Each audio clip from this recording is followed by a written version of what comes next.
Good morning, Sunday Assembly. My name is Steve, and I'm your host this month. I've been involved in Sunday Assembly for about 8 years, and I volunteer as our technical director. So usually I'm somewhere behind the scenes, turning knobs and pushing buttons. But today, only because I volunteered, I'm the one guiding you through our program. You should know that we're recording this assembly. Our recording will be in speaker view. That means your video won't be recorded, but you will be able to watch this meeting again on YouTube and share it with anyone who couldn't make it today. We always start with a song, so be aware that you are muted, but we really hope you'll sing along. If you're really into it, you can even stand up and dance. Your exuberance will be infectious, even if we can't hear your voices. Today, the first song is from our Sunday Assembly band, and it's Happy by Pharrell Williams with video production by Krista.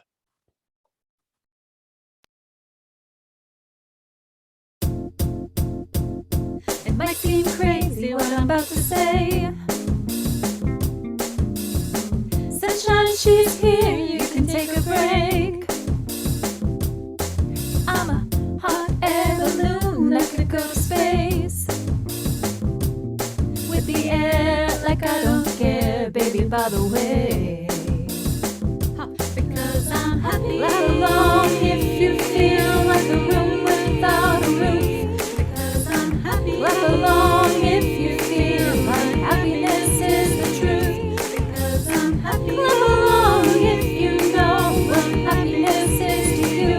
Because I'm happy. Right along if you feel like that's what you want to do. Here come bad news, talking this and that. Don't hold it back. Yeah, well, I should probably warn you, I'll be just fine. Yeah, no offense to you, don't waste your time. Here's why. Because I'm happy. Right along if you feel like a room without a roof. Because I'm happy. Right along if you feel like happiness is the truth. Because I'm happy. Right along if you know what happiness is to you. Because I'm happy. Right along if you feel like that's what you want to do. Bring me down, can't nothing bring me down. My level's too high. Bring me down, can't nothing bring me down. I said, bring me down, can't nothing bring me down. My level's too high to bring me down.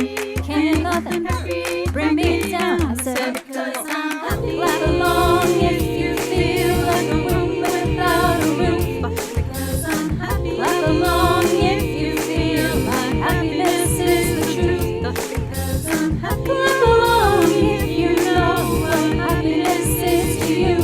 Because I'm happy. Right along if you feel like that's what you want to do. Because I'm happy. Right along if you feel like a room without a roof. Because I'm happy. Right along if you feel like happiness is the truth. Because I'm happy. Right along if you know what happiness is to you.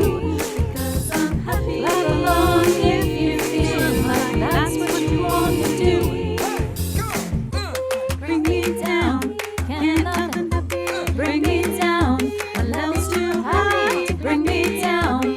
Can't nothing bring me down. I said, cause I'm happy. Clap along if you feel like a room without a roof. Because I'm happy. Clap along if you feel like happiness is the truth. Because I'm happy. Clap along if you know what happiness is to you. I'm happy. Clap along if you feel like that's what you want to do. Because I'm happy. Clap along if you feel like a room without a roof. Because I'm happy. Clap along if you feel like happiness is the truth. Because I'm happy. Clap along if you know what happiness is to you. Because I'm happy. Clap along if you feel like that's what you want to do. I want to thank our band for that. And thank you to Krista for producing the video. And thank all of you for singing at home. Sunday Assembly started in London in 2013. Our chapters are all over the world. We strive to build a community of people that inspire one another to live better, help often, and wonder more. We are a secular community, encouraging everyone to follow their own inner journey. Our Silicon Valley chapter holds monthly assemblies, such as this one, and we also have small groups to help build connections. We aspire to create an open community where we can belong, participate, and make friends. So, if this is your first time joining Sunday Assembly, then welcome and congratulations. Please accept this virtual high five, and we owe you a real one eventually once we resume in-person assemblies. If this is your second time, we're all happy you came back. You deserve 2 high fives. There you go. And I hope you'll recognize some faces and remember some folks you met on your first time. Next, it's time for our creative space. Today we have a reading brought to us by Richard, our resident philosopher.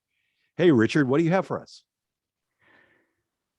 I'm going to start, thank you, Steve, going to start with a poem called Common Things, written by Paul Laurence Dunbar, billed as the first African-American poet to garner national critical acclaim.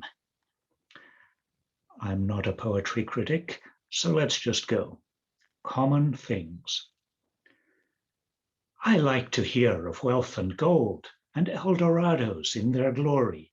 I like for silks and satins bold to sweep and rustle through a story. The nightingale is sweet of song, the rare exotic smells divinely, and knightly men who stride along their role heroic carry finely. But then upon the other hand, our minds have got a way of running to things that aren't quite so grand, which maybe we are best in shunning. For some of us still like to see the poor man in his dwelling narrow, the hollyhock, the bumblebee, the meadowlark and chirping sparrow. We like the man who soars and sings with high and lofty inspiration. But he who sings of common things shall always share our admiration. Common Things. My second poem was written for a diversity workshop by the Business Roundtable in 2012. And it indicates to me that businessmen can also make pretty fair poets. This poet is Charles Benefield. I'm present every place you go. Depending on your lens, I'm friend or foe. I'm present when 2 or more are together. If embraced, I can make the good even better. I'm not limited to age, gender, or race. I'm invisible at times, yet all over the place. Don't exclude me due to a lack of knowledge. Welcome me like the recruit fresh out of college. Whoops, I printed this on paper that was much too transparent. Welcome me like the recruit fresh out of college. I exclude no one. I am strengthened by all. My name is diversity, and yes, I stand tall. Recognize me and keep me in the mix. Together, there's no problem that we can't fix. I'm the thought lurking behind the unfamiliar face. I'm the ingenuity that helps your team win the race. I'm the solution that came from the odd question that was asked. I stand out in the crowd when I'm allowed to be unmasked. Coupled with inclusion, our lights burn longer. Together we are smarter, better, and stronger. I'm Diversity, Include Me by Charles Benefield. Thank you. Thank you, Richard. I think those were both good food for deep thought. So next up, I'll introduce our guest speaker, Mandisa Thomas. Mandisa is the founder and president of Black Nonbelievers Incorporated. I feel like we have a real celebrity with us today because she's appeared on CBS Sunday Morning, and CNN.com. Not only that, but she's been interviewed for Playboy, The Humanist, and Jet magazines. She appeared on podcasts such as The Humanist Hour and Ask an Atheist.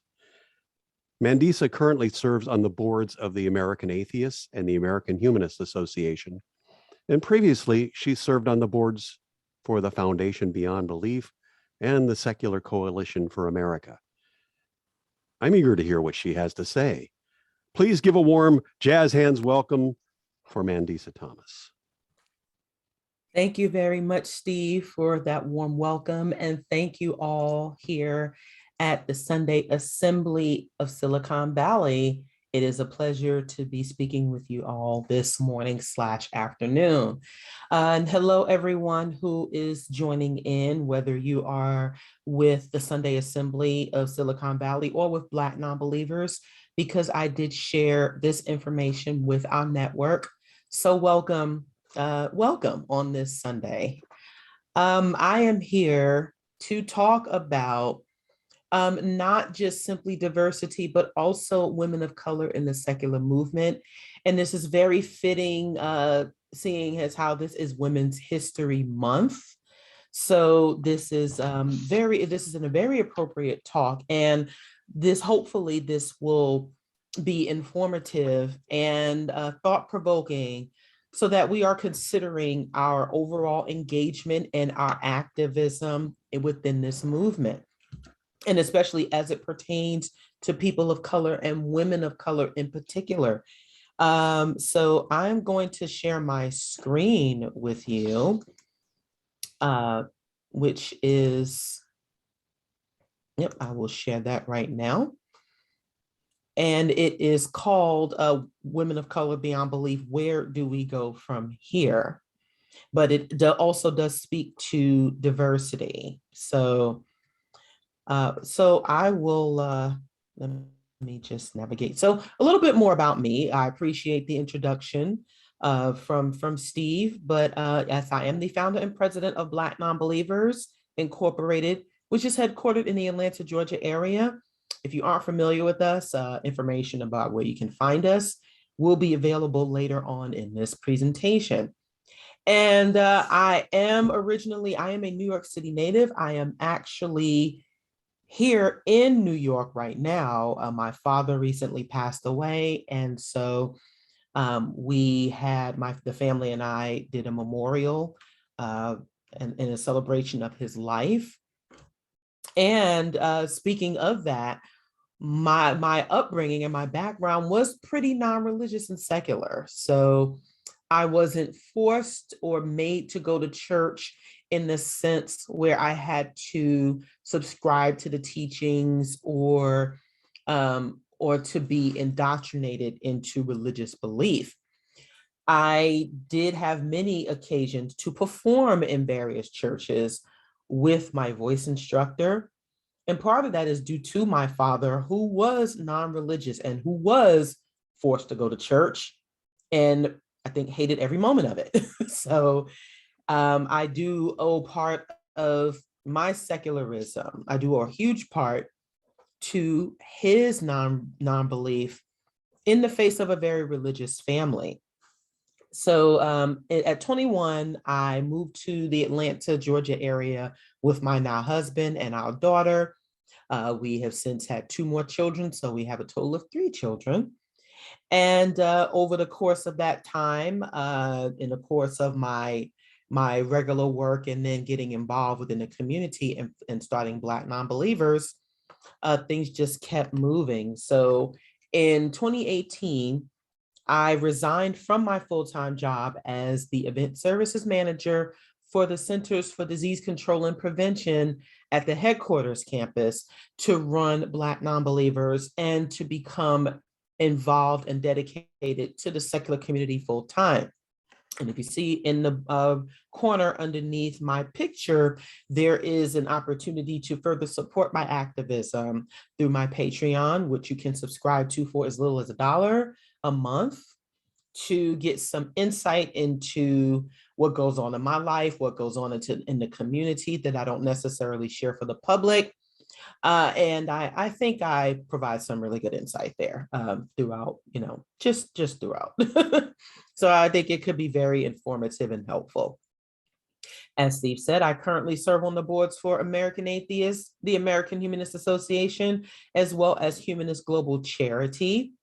And I was the recipient of the Secular Student Alliance's Backbone Award in 2019, as well as the Freedom from Religion Foundation's Free Thought Heroine Award in 2019. I was also the UU Humanist Association's Person of the Year in 2018. Most recently, I was the 2020 co-recipient of the Harvard Humanist of the Year Award, along with Sikivu Hutchinson and Ijoma Aluo. And last year, I became a certified humanist celebrant. So I can perform weddings and other life ceremonies. So if you, or I actually just booked a wedding for May. So if you are interested in having me officiate any type of ceremony, particularly weddings, please do feel free to reach out to me.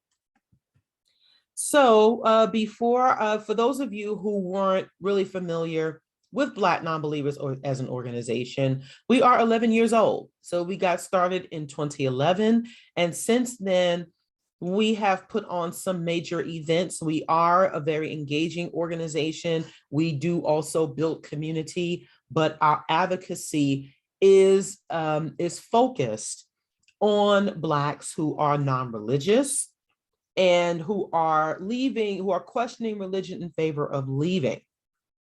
So that is our target demographic. And since then, we have engaged the public quite a bit. So we have done a number of programs, as you can see here. And I would like to just point out the pictures of our first ever billboard campaign in 2020, which was co-sponsored by the Stifel Free Thought Foundation. And the slogan is simply "Free yourself from religion and find true liberation," which is what we encourage everyone to do. But if you are familiar with the dynamics of the Black community, and I think I'll go into this a little bit later on in this presentation, you have a better understanding as to why our organization exists. And last year we celebrated our 10th anniversary, and we look forward to celebrating more in the future. And here are two other organizations that are important to note and to speak on, which is the Black Skeptics Group, which is based in Los Angeles, as well as the Women's Leadership Project. And their executive director of both organizations is Sikivu Hutchinson, who I just mentioned in the previous slide. And so they are very committed to more hands-on work and humanist work. And they have a COVID-19 emergency relief fund, First in the Family Humanist Scholarship. They have done the Moving Social Justice and Secular Social Justice conferences. The Women's Leadership Project provides mentorship for cis and trans young women of color. They also hosted the Future of Feminism conference in 2020 and 2021. They also sponsor the Lorraine Hansberry Humanist Scholarship, and they also do they protest and also host and participate in demonstrations with the hashtag standing for Black girls, which is very important because young Black girls and women experience higher rates of intimate partner violence, sexual violence, and many times it goes unreported and ignored. And so I would also say that in the previous slide, when I was talking about Black Nonbelievers, we started co-sponsoring the Hurston Scholarship along with the Secular Student Alliance that benefits college students of color. So there are a number of programs and initiatives that our organizations are doing that particularly focus on people of color, particularly Black folks. And we are a very, very women empowered organizations. And this is very, very important because Black women are more likely than men to say that belief in God is important to their lives. And this is based on a recent survey from 2021 from Pew Research on religion and Black life. So while the number of the nuns is rising in Black communities, those numbers are still very high. The number of religious folks are still very high in comparison to those of us who are not, or who have a secular identity. And part of the reason for that and why Black atheists and non-believers face more challenges is because of the strong emotional ties to religion, the fact that there are still a comparatively smaller number of openly identified atheists and non-believers as compared to believers. And many of us are still processing grief from leaving religion behind, which takes a very, very mental and emotional toll. And also the Black community in particular, because of those strong emotional ties to religion, really they associate leaving religion and identifying openly as an atheist with rejection of Blackness and a rejection of the culture, which is something that is important to take into consideration. And here are some of the challenges of addressing racial justice in particular, especially among non-believers. Now, there are many people in this community who are well-meaning, but when it comes to issues or subjects outside of leaving religion, those waters tend to become very murky and things become a bit tense. So there tends to be that white elephant in the room. There are a lot of people who say they don't see race, they don't see color, which is ideal. But when we're talking about institutional factors that have been responsible for disfranchising groups of people and have made it harder for them to advance, and that has also impacted how society sees us, and I don't want to say them, it's us, that becomes, it becomes, it's not just a nuanced conversation, but it begs the question of digging deeper as to why there are these challenges. And so, which means that some people are too colorblind, even if you were raised in an area where racial tension was not an issue, there also tends to be other factors that are more subliminal that you may not even realize that you are carrying with you. There have also been attempts to center whiteness, meaning that when we talk about issues that face people of color, then there's usually an interjection of, well, so-and-so went through this too. And as a history buff, I certainly can, I can understand that. I know that there have been human atrocities throughout the centuries. However, when it comes to particular groups of people, it is important that remains the topic of the main topic of discussion, and not trying to interject anything else.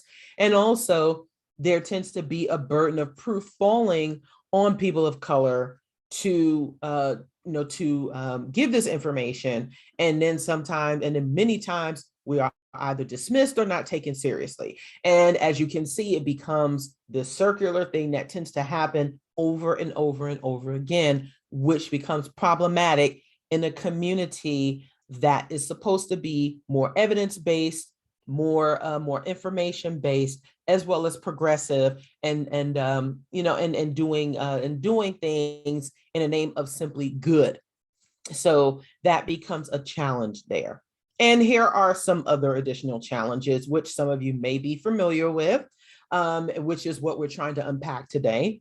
That most of our secular groups are still predominantly white, and also this tends to be with Eurocentric imagery and elitist ideals, meaning that there are so many people who theorize in our community, and we pride ourselves on our intellectualism and our intellectual capability and how smart we are, how many books we've read, which is great. But when it comes to real world and practical applications, that is still very, very lacking, and also seen as if that is something that is the responsibility of other groups and organizations. Also, diversity and inclusion tends to be one-time discussions and efforts, usually during Black History Month or certain months. It tends to be a hot button topic for a while, but then it goes away. Sometimes there's a huge focus on the issues, but not the people. And that means that when there are, for example, if there are women coming into the group and they don't feel comfortable and they express those concerns, many times they may be dismissed in the best interest of what's impacting our community as a whole, which can be a problem. Because if we're looking for more people to participate with our groups, and if they are supposed to be more diverse, not just in how we look, but what we do, then that's going to be a problem. There's lots of talk about doing these things. There's lots of talk about these changes that need to be made, but little focus on the root issues, and that make them the problem. Also, there are attempts to tone police the voices of people of color, because there have been so many challenges that we face, and there should be a better understanding as to why there is frustration and anger, especially when we deal with certain issues that impact our communities. Sometimes there is no nice way to say it. Sure, we can be tactful and practical, but sometimes the truth is the truth. And as uncomfortable as it may be at times, we need to hear it. And sometimes there is or undercompensated work for many of us, particularly women of color. And this is a community-wide issue, but it is magnified when we are doing this work and there is a need and a want for people to learn more, but there isn't sufficient compensation for doing this work. And so it is with all of this in mind that Black Nonbelievers, Black Skeptics, and the Women's Leadership Project launched the Women of Color Beyond Belief Conference, which is the first ever conference to feature all women of color, atheists, humanists, freethinkers, skeptics, et cetera. If you think of your average non-religious or average conference period, most of the speakers are still very white and male, with very, very few people of color and particularly women. That has changed in recent years. However, through my engagement alone in this movement and engaging so many and meeting and working with so many people of color and women of color who are in this movement, it was necessary for us to create this conference in particular. And it was based on the 5 Fierce Humanists issue of the Humanist magazine in 2018. If you are a member of the American Humanist Association, or you were at that time, then you may have received this issue. And it has 5 Fierce Humanists, myself, Sikivu Hutchinson, Candace Gorham, Bridget Crutchfield, and Liz Ross. And that was the first time since Alice Walker was featured on the Humanist cover that multiple Black women were on the cover. This is the first time multiple Black women were featured, but Alice Walker was the last Black woman to have been featured on the cover of the Humanist magazine. So that tells you a lot about how far we still have to go. And the conference goals in particular, which are overall goals in the movement, are to highlight the perspectives and work of women of color, to increase the visibility and opportunities for women of color, and to encourage future support for the women and the organizations who are involved and that are either facilitated and led by people of color, particularly women, and also the organizations that support women of color within their organizations. And there are quite a few. If you are a member of the American Humanist Association, then you know that they just, and I will say we, because I am on the board, that we just hired the first ever Black woman executive director for that organization. And this is very, very important because in its 80-year history for this to be their first Black executive director who is a woman,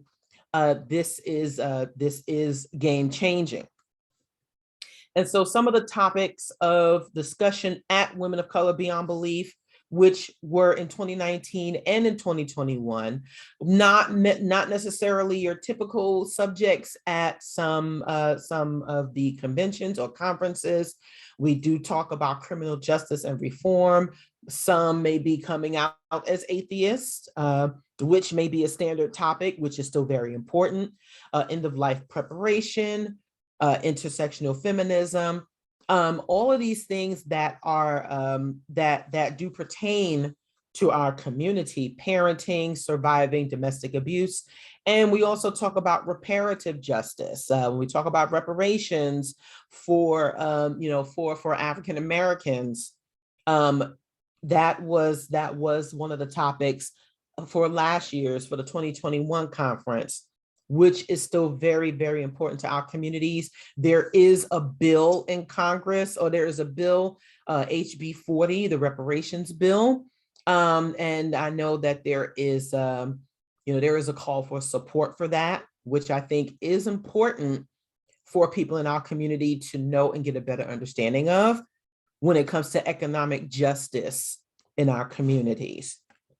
And for the 2019 conference, we did a service project that is actually becoming very common now with many conferences and conventions to do service projects that benefit local communities and organizations. And this was spearheaded by Foundation Beyond Belief. And we packed thousands of meals to benefit marginalized communities, primarily for people of color. And conference participation was preferred but not required. And so some of the sponsors for Women of Color Beyond Belief, and many were repeat. The largest, our legendary sponsor was the Freedom from Religion Foundation. And as you can see here, you see the other major organizations: American Atheists, the American Humanist Association, and so on and so forth. And so what this means is that our partner organizations in this movement are showing their support for our efforts and for our work, because as much as we'd like to think that this is just one big umbrella community, it is not. And it takes for specific organizations, similar to how we have the Secular Student Alliance that focuses on students, Camp Quest that focuses on children, especially in those formative years. The organizations like Black Nonbelievers that focus on specifically on the Black demographic are very important, and we appreciate our partner organizations in that support. So the question becomes, can anyone attend? And this also goes for any events that we do. So can anyone attend events like Women of Color Beyond Belief, anything that Black Nonbelievers does, anything that groups like Black Skeptics does? Yes. However, the main exception is anyone who attempts to derail our focus, believers and non-believers alike. And here is a picture from the 2019 Women of Color Beyond Belief conference, and one of the board members, Howard Katz, who was tabling on behalf of the organization. And do we still need support? Absolutely. We are planning a conference this year. It usually falls in late September or early October. And we have the website for Women of Color Beyond Belief, and also Black Nonbelievers, if you would like to show your support. So here are some questions that you can ask yourselves, and also give yourselves something to think of, both as individuals and collectively as organization leaders. So ask yourself about your efforts to diversify your organizations. What are some of the challenges you have encountered? Have you had any successes? If you have not tried any, why do you think that is? And also ask yourself, how important is it for your organization to be inclusive and support diversity and equity? And you often find that, you may find that this may have been a subject that you may have talked about or discussed on the surface, but not necessarily discussed in deeper. So this is very important here. And here are some best practices whether you're new to doing this or you've been doing this for a while and you found that you've hit a snag, you found that you find that things may not be moving forward, or if you just like to improve on these efforts. So the very first important thing is to meet people where they are. We can't always expect that people are going to come to us. Sometimes we do have to go to them. And it is important that we are talking to people simply as people. We are folks with families. We are folks who are employed or who have businesses. So we are going through real life stuff. And it is important that we connect with each other simply on that level at times. And please do show up. If there are organizations that focus on people of color in your local areas, and you find that you have similar focuses and goals, do show up to support them. Also listen, and listen not just to respond, but listen to understand. Even if you don't necessarily agree with everything you hear, it is important that you listen, and do ask thoughtful questions. If you have questions for us, please make sure that you are putting some serious thought into asking, and not just simply asking because you may be feeling defensive in some way, which can be understandable, but it is important for us to remain objective as a community, especially if we are going to be setting the example. Also, do be sincere and authentic. That is very, very important. We are able to tell whether this is just something you're doing to check the box, or if you are very serious about these efforts. And also, it is important to be consistent. This cannot be one-time efforts. And because we have our lives, we understand that time can get away from us. However, being consistent in your programming, consistent in your efforts, will really, really make a difference. And here are some more best practices. Do collaborate with other organizations and on various initiatives. You can create a task force focused on diversity. However, it is important to make sure that is incorporated into what you do regularly. Do develop diverse and inclusive materials. If you find that what you are presenting is still predominantly of one persuasive, meaning that it's all predominantly white, you may run into a problem when you are trying to connect with other marginalized groups or other people of color. So that is something that you may want to consider, and be open to changing your messaging.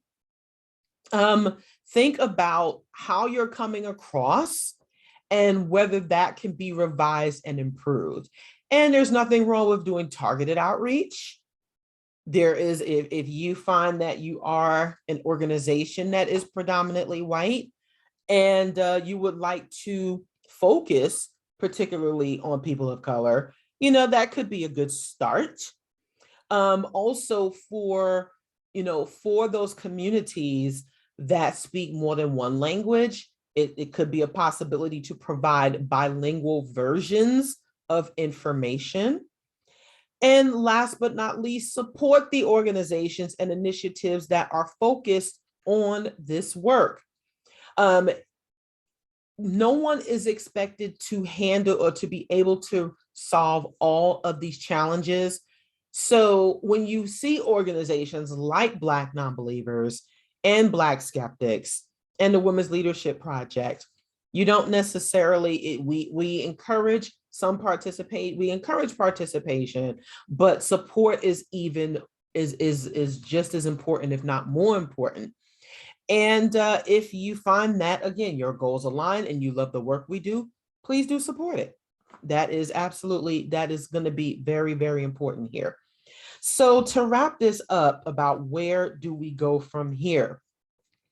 A lot of the work that we do, it does make a difference when there are people of color leading the charge and leading the change. And you'll find that there will be people that will show up when there are more people who can understand, connect with, and who look more like them. It does make a difference. And so when you start to better incorporate these practices into your organizations, and not just simply for aesthetics, you have to look beyond that, and also looking beyond just simply getting people in your seats. People have to know that our values resonate with them and that we are very serious about it. So one of the most important things that you can do for not just simply our organizations, but for to increase your own diversity and inclusion efforts, do educate yourselves, better educate your members, and do make sure you are learning from those of us who are providing the information and doing this work. Of course, we encourage you to donate. Do put your money where your mouths are for anything that you are involved in.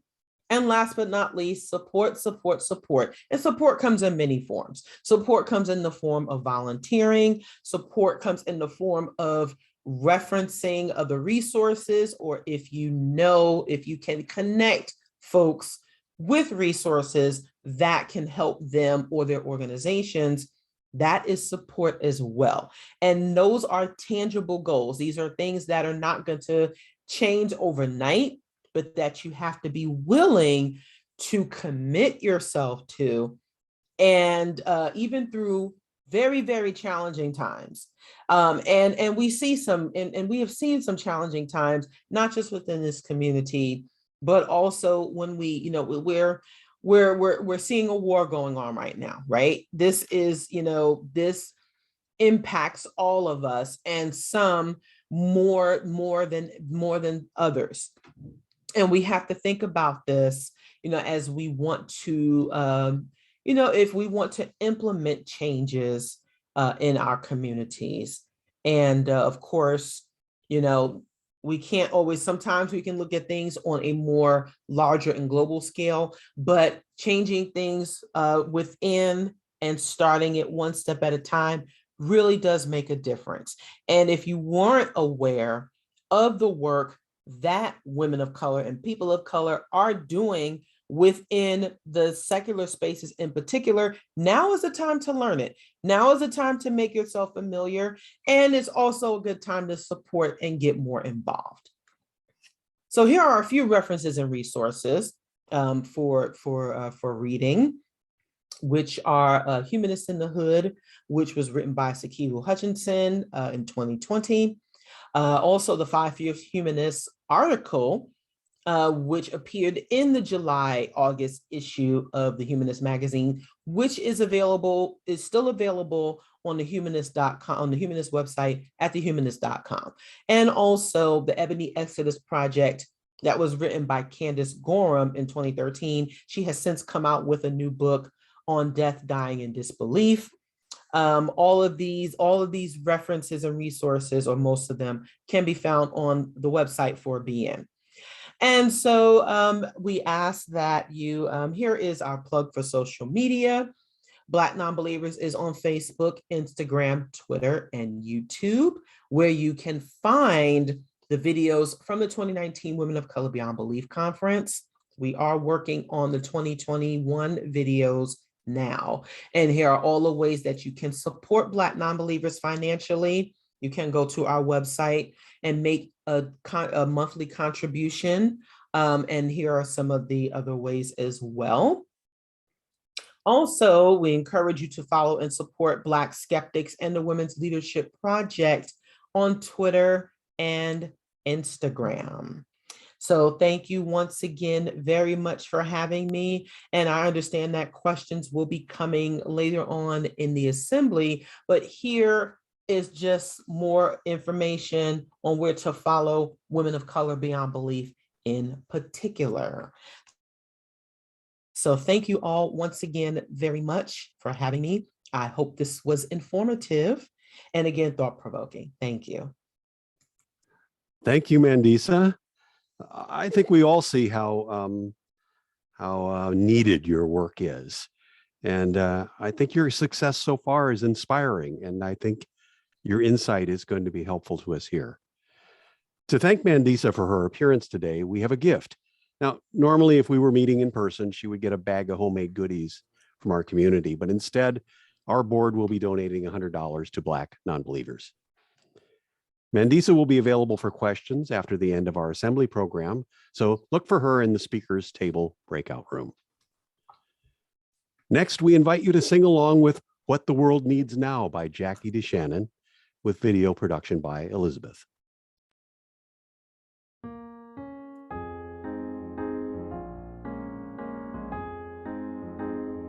What the world needs now is love, sweet love. It's the only thing that there's just too little of. What the world needs now is love, sweet love. No, not just for some, but for everyone. Oh, we don't need another mountain. There are mountains and hillsides enough to climb.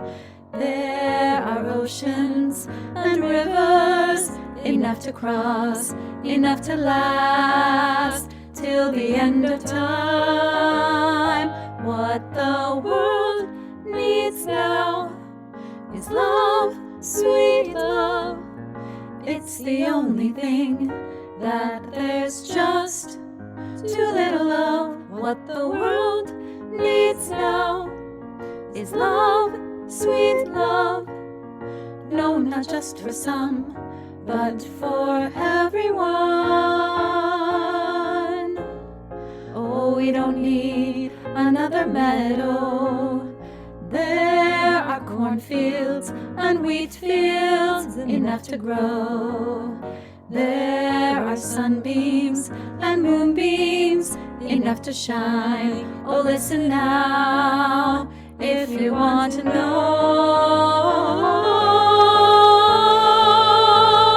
what the world needs now is love, sweet love.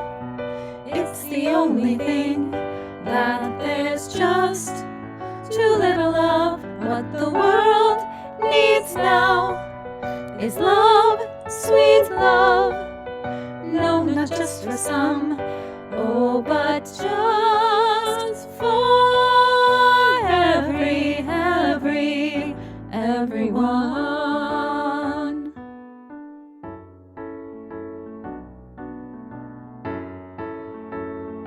What the world needs now is love, sweet love. What the world needs now is love, sweet love. What the world needs now is love, sweet love.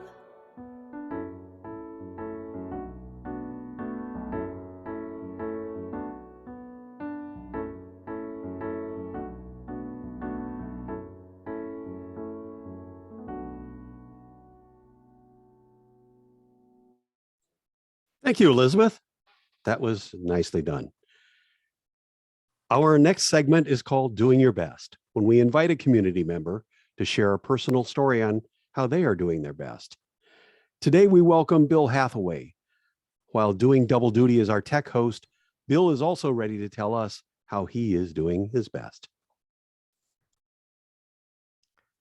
Hello, folks. Today I'm going to talk a little bit about one of my adventures. So I was born in 1972, and I had loving parents who were good to me, tried to instill kindness and empathy, and I had an interesting childhood. My dad was a teacher at a Quaker boarding school, a high school near Philadelphia. We lived on the campus, and I got to meet students. A lot of them were from well-to-do families, but also people from all over the country, the United States, and about, I think like it was like 25 different countries. So it was amazing to meet people of all different backgrounds and races and religions. But I still, as I grew older, I realized I was a product of the times and the culture that I grew up in. And today I'm going to talk about my views on therapy.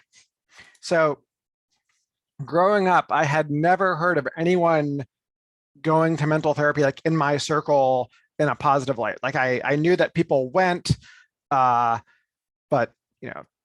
like it wasn't like my parents or friends or any adults I knew like talked about it. And but physical therapy, oh, of course, everyone went, right? Like if you had a problem with your shoulder or ankle or back, everyone was like, oh, great, they're going and they're getting they're going to be made better, and that's great. But like mental health, no, I never heard anyone talking about it. And culturally, it was like joked about, like, oh, they're going to need therapy after this, but there was never, oh, hey, like that is something you can do that can make you like a better person, whether it's helping you like inward or outward. And I realized that I carried that absorbed cultural view of it into adulthood. And eventually in my 30s, I started hearing about some friends going to therapy, and I was like just thinking, oh well, I'm glad they're like it's helpful for them, but do I need it? Of course not. I'm fine. And but I wasn't fine, right? I was only fine in that I didn't sort of examine all the areas that I could be doing better in. And like sure, I could like function passively in society and I could like handle my responsibilities, but there were definitely areas I could be better at, both in how I thought about myself and how I behaved with other people. The only view I had was mine. And I had read a bunch of self-help books, but it's hard to critically examine yourself. And books don't offer a dialogue, right? They're just like one person's perspective, and they don't know anything about you. So it can be helpful, but not awesome. So finally, after some encouragement from my wife and a few friends who had positive experiences, I started seeing a therapist last year. And I have to be honest, it was very scary at first. I didn't want to be vulnerable. I didn't want to admit I was like worried about things or that I had like behaved poorly with people in the past. But it really helped. My therapist was accepting and encouraging. And I felt like I had a clever person on my side who was helping me examining things through a different lens. And looking back, I can see a lot of situations that I could have handled better if someone skilled in mental health was helping me examine my thoughts and behaviors. And I wish I had the awareness and bravery to start earlier, but you can't change the past. All you can do is try to make the future better. So now I do know that therapy is not accessible to all. I wish it was much more accessible. It can be expensive. It takes time. It can be tough to find therapists with availability. And even when you find one, it's never guaranteed that they're a good fit for you. I've had some friends who tried it and they're like, oh, it's terrible. They're just mean, there can be people that are just, there can be shitty therapists. There can be therapists that are just not a great fit for you. So if you try one, it doesn't work. It doesn't mean that it's broken. The whole system is broken. It might be that you should try someone else. That can take several tries before you get a good fit. But if you're able to find one that vibes with you, it can be great. So I'm here today to help give people a nudge to consider seeing a therapist if it's accessible to you and you think it might help. And that is me doing my best. Thanks. Thanks for that, Bill. We'd like to hear from any or all of you, especially about what inspires you to live better, help often, or wonder more.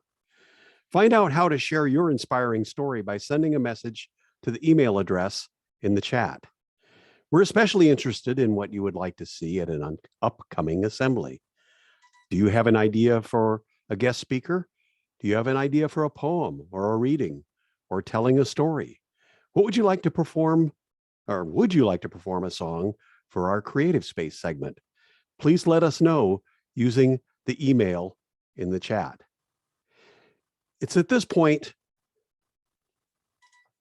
in the assembly when I start thinking, wow, you folks have thrown a lot at me, and I think I need a moment to take it all in. So this is where we have our moment of reflection. Nothing makes me more introspective than the sounds of nature. So I get out there and record them whenever I can. I recorded this one in the Mariposa Grove of giant redwoods, giant sequoias, in Yosemite National Park on March 8th of 2014. It's one of my most popular nature sound recordings.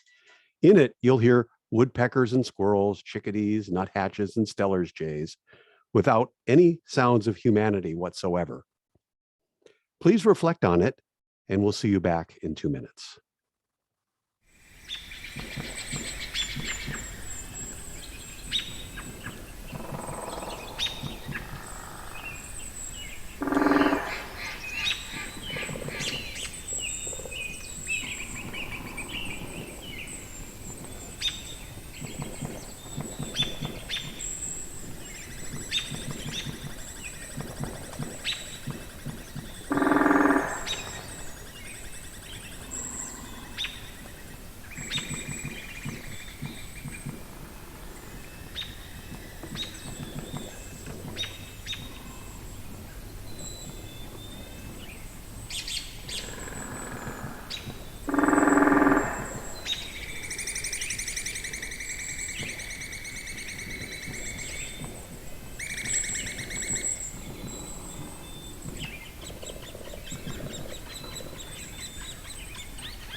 Welcome back.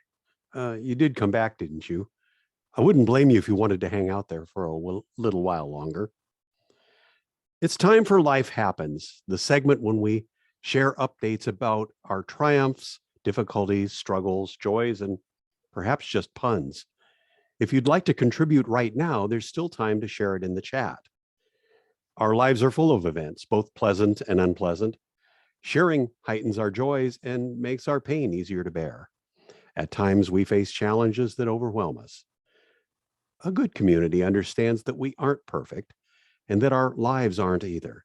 So that's why we strive to make this community a place where we can share our difficulties as well as joys, a place of compassion where no matter what you're going through now, you are welcomed, accepted, and even loved. So now, here's Richard back to bring us all of your news.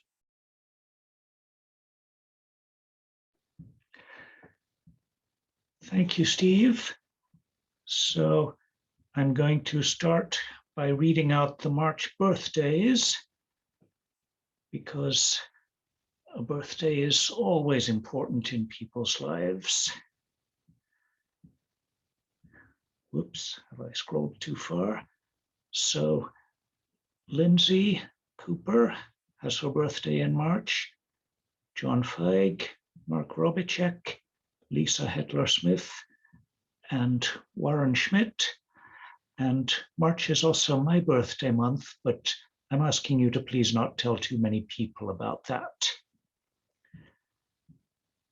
As far as life happens, I will start by contributing that My phone, evidently taking inspiration from my wife, decided that swimming is good exercise.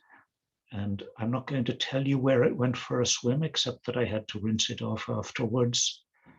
And it took about 12 hours to recover. Steve posts that the spike in gas prices has prodded me to put more miles on my bicycle after getting a bit lazy and agoraphobic from pandemic isolation. So as a cyclist myself, I say that's great, Steve, and I'm sure you'll keep it up now that the pandemic is less of a worry.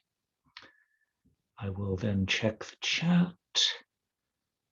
What have we got? Okay. That seems to be the news this month from our members, families, and friends.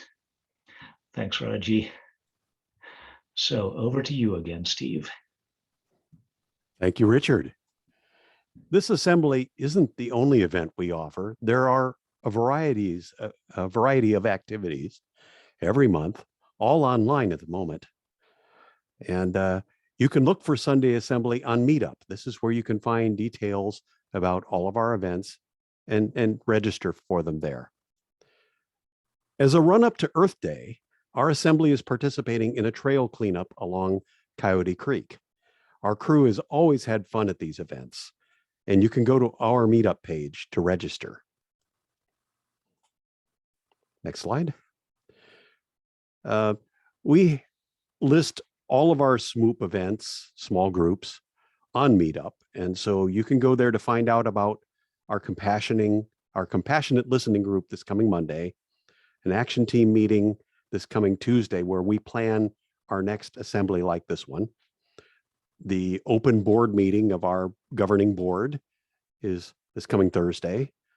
And we have a values roundtable, our virtual happy hour, a sing-along online, and the trail cleanup event I mentioned. And then early April, we have our this is in person, I believe, if the pandemic situation holds. We have an in-person brunch at a restaurant in Sunnyvale called the Boudin. So please RSVP on Meetup and join us. Our next assembly is in April on the 10th, and we would be delighted and grateful if you could also invite someone to join you. Come check it out. It took a lot of volunteers to bring today's assembly to you, including our presenters, Mandisa Thomas, Richard, and Bill, volunteers at our action team meetings, our tech team who runs our events, the writers of our newsletter and various media, you who contributed Life Happens events, and our musicians and singers. So thank you so much. I cannot thank our volunteers enough. And to all of you, our congregation, you are our people, and we're grateful for you. If you want to stay in touch with us between meetings, we have a chat email group. You'll find the address to subscribe in this Zoom chat stream. I know we're running over a little bit, but I timed this talk to be pretty short. Our theme this month is diversity. And what we're really talking about is the variety among humans in appearance and culture, and how valuable that diversity is to the whole of humanity. My first real exposure to this idea wasn't until my first year of college. I grew up in a small Midwestern city that was monocultural, narrowly WASP, a suburb of a larger city, pretty ignorant of all the kinds of people that were out there. At college, I was assigned a dorm roommate, Kevin, a Black man who grew up in Chicago. While I was more focused on building the social life I really didn't have in high school, Kevin hyper-focused on succeeding in business school and on co-founding the first all-Black fraternity in our college. Kevin and I had disagreements around attitudes about personal space and personal property, as well as differences in language. We'll never know sometimes when we meet a new person whether our differences are personal or cultural, but all too often, conflict arouses our human tribal instincts. And probably largely out of my ignorance, at mid-year, Kevin moved out of the dormitory to live with his fraternity brothers, And that cut short my first opportunity to learn about adapting to diversity. Certainly my career experience since then, especially here in the West Coast, has changed that a lot. But as a former journalism student, I love reading good science writing. I've learned from anthropology that our tribal instincts and our ability to cooperate is our species' superpower. And yet those tribal instincts have also been a source of friction because they induce an us versus them view of others. We all can learn how to be nuanced and adaptable about who is us versus who is them. What we find in the historical and archaeological records is that homogeneity tends to leave us unprepared for challenges. And scientists find that what saved our distant ancestors over and over again throughout time was occasional mixing of genetic diversity and cultural diversity, even in spite of the tragedy those encounters sometimes caused. While this remixing of humanity occurred on very large scales, it's also happening every day of our lives on a small scale. But it is easy to avoid exposure to that diversity rather than to seek it out. It feels safe to stick to our tribes, whoever we think they might be, and we sometimes fear the adventure of exploring those others. In our Sunday Assembly quest to live better, help often, and wonder more, we're given a perfect guide to making diversity work for all of us. We can wonder more at how the cultures of others may have given them an advantage to overcome their own adversities. We can help often by not giving up on understanding our differences and find ways to lubricate that friction between us. And we can live better by sharing and learning about the best features of our varied cultures for the benefit of all of us. Now, to lighten your mood and loosen your feet, we've still got one more song for today. Our last song for today is I'm a Believer, written by Neil Diamond, made famous by the Monkees and later by Smash Mouth. This features a creative video production by Ben and Iko. Here we go.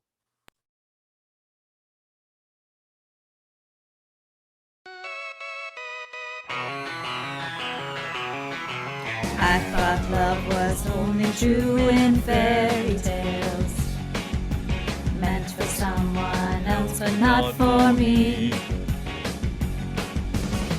Love was out to get me, that's the way it seems. Disappointment haunted all my dreams. And then I saw her face, now I'm a believer, and not a trace of doubt in my mind. I'm in love, ooh, I'm a believer. I couldn't leave her if I tried. I thought love was more or less a given thing, but the more I gave, the less I got, oh yeah. What's the use in trying? All you get is pain. When I wanted sunshine, I got rain. And then I saw her face, now I'm a believer, and not a trace of doubt in my mind. I'm in love, ooh, I'm a believer. I couldn't leave her if I tried.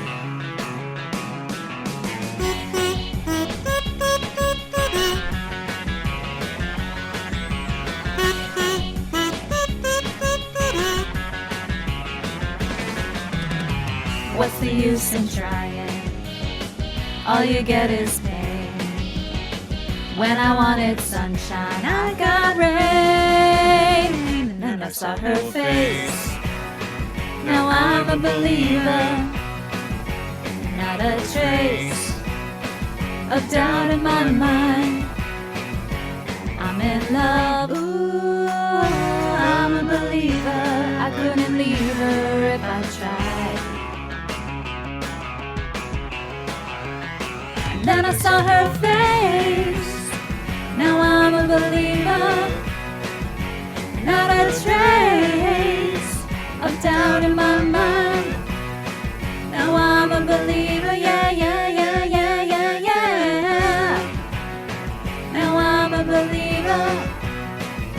I saw her face. Now I'm a believer,